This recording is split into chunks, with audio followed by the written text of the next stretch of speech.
Ay qız, sən nə danışırsan? Sən qız uşaqsan. Qız uşaq səsi çıxar. Sən hissin nədir, duyğun nədir? Sən belə fikirləşmirsən nədir? Sən mənlə razılaşmırsan nədir? Mən sən ananam.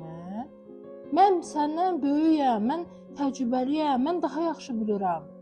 Mən nəyin doğru, nəyin yaxşı, nəyin pis olduğunu daha yaxşı bilirəm. Deyirsən ki, qardaşıma qoyursuz, mənə qoymursunuz. Qardaşım kişidir.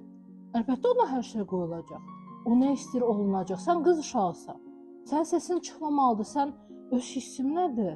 Sən yaxşı qız olmaq istəyirsən, tərbiyəli qız olmaq istəyirsən. Sənin nə hissin olmalıdır, nə öz düşüncən olmalıdır. Mən nə deyirəmsə, sən buna razılaşmalısan.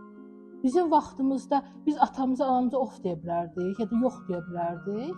İndi deyirsən ki, hə, mən sənin fikrinlə razılaşmıram. Nə ixtiyarın var sənin razılaşmamaq? Yoxdur belə bir şey. Adam ataya, anaya of deməz. Sən uşağının duyğularını bastıraraq ona yaxşılıq eləmiş olmursan.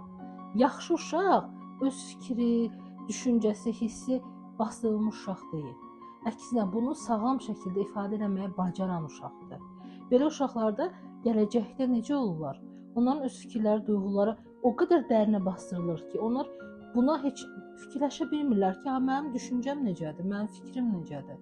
Özlərinə cəmiyyətdə yer tapa bilmirlər və yaxud da yalancı olurlar. Tərbiyəli qız səssiz qız deyil.